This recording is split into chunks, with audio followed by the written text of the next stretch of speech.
हमारी 99% चिंताएं हमारी अपनी पैदा की हुई होती हैं और आधारहीन होती हैं। शेक्सपियर की एक बहुत सुंदर पंक्ति है जिसका अर्थ ये है कि आने वाली विपत्ति का डर हमें खुद उस विपत्ति से कहीं अधिक दुखी कर देता है। विपत्ति तो शायद आए या शायद आए ही नहीं, लेकिन हम अपनी सोच में, अपने मन में न जाने कितनी चिंताएं, कितने डर लेकर जीवन जी रहे हैं। ज़िंदगी इस लायक नहीं है कि हम इसके बारे में बहुत सारी चिंताएं या फ़िक्र करते रहें, क्योंकि कल क्या होगा ये तो कोई जानता ही नहीं है। तो फिर चिंता किस बात की। और ज़िंदगी वैसे भी कहा जाता है कि नादानी से शुरू होती है और चिता में समाप्त होती है। चाहे हमें अच्छा लगे या न लगे, पर एक दिन तो इस जीवन का अंत होगा ही, और बीच का समय भी जैसे तैसे गुजर ही जाता है। ज़िंदगी की परेशानियों को हंसकर भुला देना ही बुद्धिमानी है, ना कि उन परेशानियों की दिन रात चिंताएं करनी है और अपना ये जो इतना सुंदर परमात्मा ने जीवन दिया है, चिंताओं में ही अपना व्यर्थ बर्बाद करना है।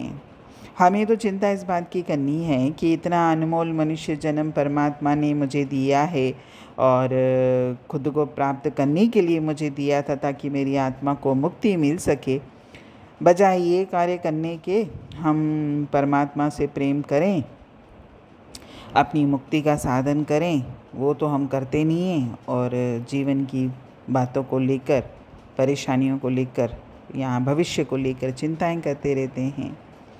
परमात्मा से प्रेम बनाए रखने के लिए ही हमको निरंतर प्रयास करना है और इस बात की चिंता करनी है कि मुझे परमात्मा से प्रेम करने के लिए कैसे भी करके अपने जीवन के कार्यों में से भी समय में कैसे निकालूं, मुझे इस बात की चिंता करनी है। क्योंकि कई बार हमारे जीवन में इतनी ज़्यादा परेशानियाँ और उलझनें होती हैं कि हम चाहकर भी परमात्मा के लिए समय नहीं निकाल पाते। लेकिन हमको इस बात की चिंता हर वक्त होनी चाहिए कि कुछ भी हो जाए, मुझे अपने प्रभु के लिए, अपने परमात्मा के लिए समय ज़रूर निकालना है।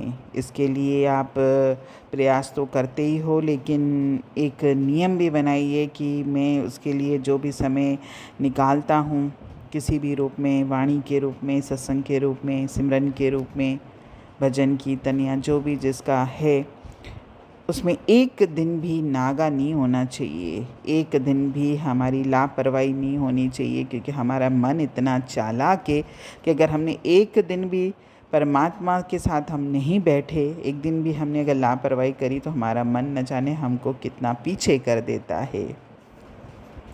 परमात्मा से प्रेम करना सीखिए, परमात्मा से प्रेम करिए, चिंताएं मत करिए। क्योंकि ये संसार तो दुखों का घर है, परेशानियों का घर है। इसमें आप कहाँ सुख और खुशी तलाश कर रहे हो, ये संसार तो आपको सिवाय दुखों के, चिंताओं के तो देगा भी नहीं। तो इसीलिए हम अपने अंतर को तो इन सब बातों से दूर रखें। बाहर तो जिसका जीवन जैसा चल रहा है, चाह कर भी हम इन चीज़ों से ऊपर नहीं उठ पाते, लेकिन अपने अंतर को तो पवित्र रखिए, अपने अंतर को खाली रखिए। उसमें केवल और केवल मेरे परमात्मा के लिए प्रेम है, बाकी उसमें संसार की व्यर्थ की कोई चिंताएं नहीं है। हरि ओम।